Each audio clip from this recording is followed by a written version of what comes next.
British Seaside Hamburger.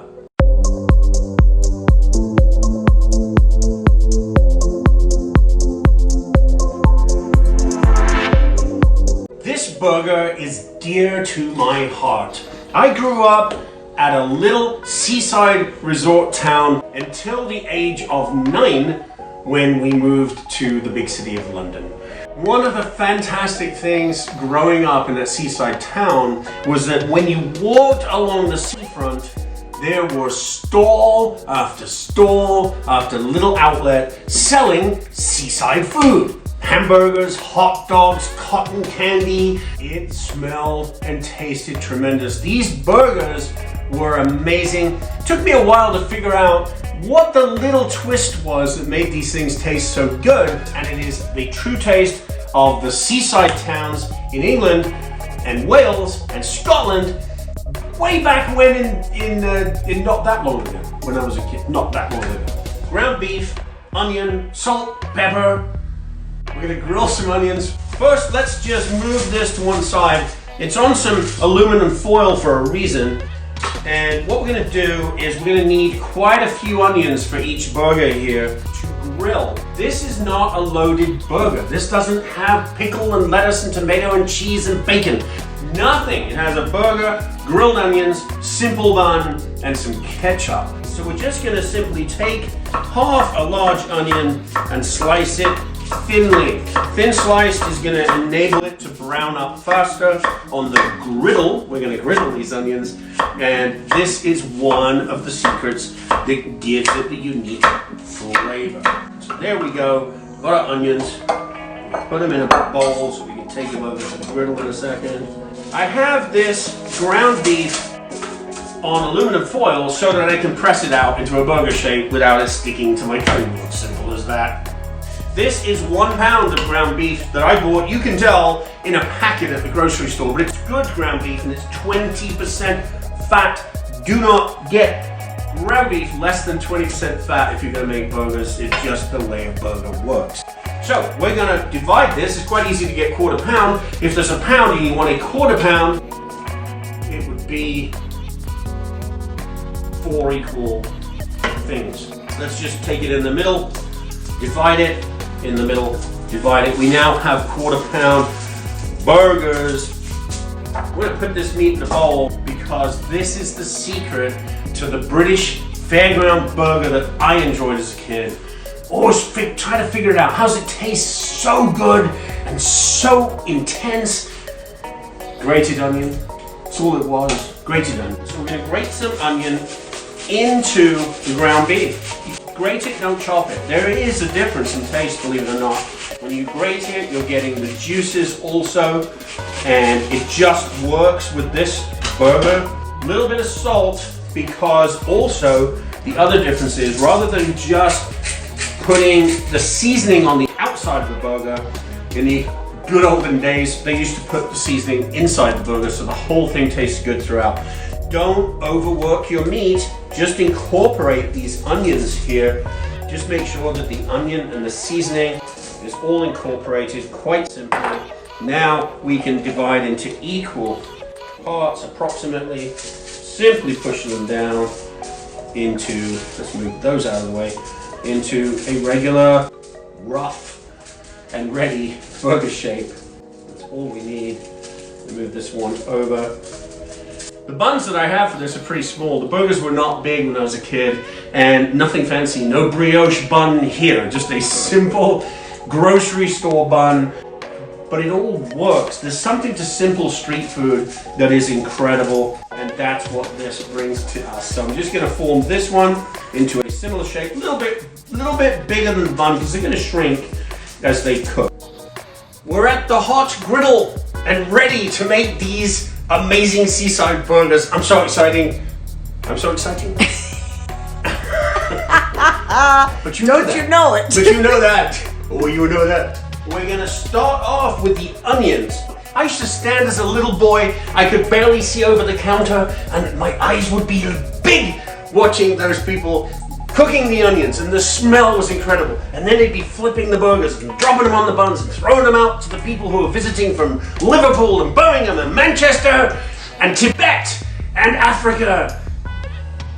So, quite simple, we have our onions. We're going to break them up. We don't want big lumpy onions. Put them on the griddle. Oh, that is the sound. That is it right there. That's the sound that we want.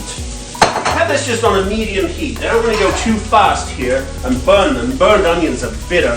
We just want to now keep them in the oil, keep them on the griddle until they're brown. And I have lower temperature over on the back of the griddle, because I have two burners, of course, on the stove. And at the back of the griddle, I've got lower temperature. So when they cook, I'm going to push them off to the back. This is exactly what they did at the seaside. They kept a pile of onions behind the burgers. That was marketing 101. When you're walking along the seaside and that sea air is filling your lungs, it makes you hungry, you smell grilled onions, you are now a zombie. And you have to go and stuff your face with as many burgers as you can afford. I think back then they were probably only 20 cents a burger, but we only earned $1 a week. Something subtle changes as these onions begin to brown, and this was the magic that attracted my young nose to these burger stands as a kid. The smell, the aroma of the onions intensifies as they brown up. I still believe this was nothing more than marketing, but it happened to taste good too.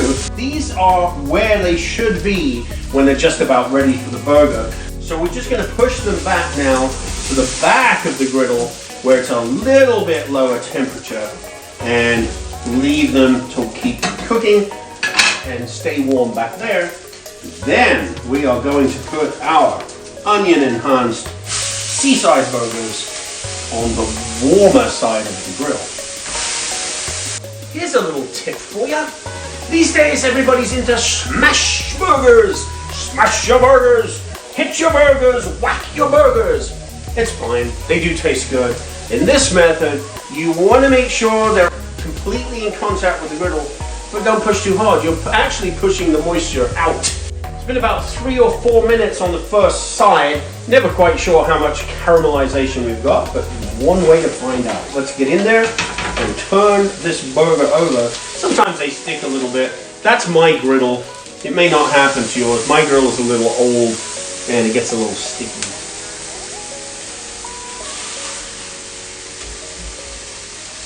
So they're certainly not browned quite enough. These need to be quite brown. I'm going to turn the heat up just a touch. And I'm going to give just another little splash of peanut oil in the hopes that these won't stick to my griddle. These are almost done. In the off-camera flipping that I've been doing, one of my burgers separated into 2 halves. I'm not concerned in the least. In the seaside town I grew up in, they would have no problem serving you a broken burger. It all tastes the same. Don't stress. This is a simple dish. Let's take a look how we're doing. Oh yes, they're cooked through. We have enough caramelization there for a little flavor. Let's pick up all of the pieces of the broken burger. Now we're going to turn the heat down and add some butter where our burgers were cooking, because we just need to toast our buns. All of the meat and the onions have been cooking there, so there's immense flavor on this griddle, which you drop the buns on just for a short period of time, not too much. Just get them toasted a little, and then we're going to build these, and then we're going to eat these, and then we're going to be happy. Almost done. We're going to pull out the onions. The grilled onions look and smell fantastic. It's going to be so simple. We are ready to take our 2 halves. Make sure we have the top and the bottom. This is just how it's done. Let's take the complete burger, not the broken burger, put it on the bottom. The grilled onions go on top. Spread those around so that they are covering the entire burger. The only condiment that we could get at the seaside for our burgers was simple ketchup, and that's what they would load on the top. Burger, no mayo, no mustard, no pickle, no lettuce, no tomato, the seaside burger. It's the stuff of my childhood. It's the stuff of many people's vacations in the United Kingdom when they went to the seaside, and I was lucky enough to live there. And this is incredible, easy, tasty, different, simple. Give it a go and see if it takes me back to those days. It works. You're always welcome in the kitchen. We'll see you here next time.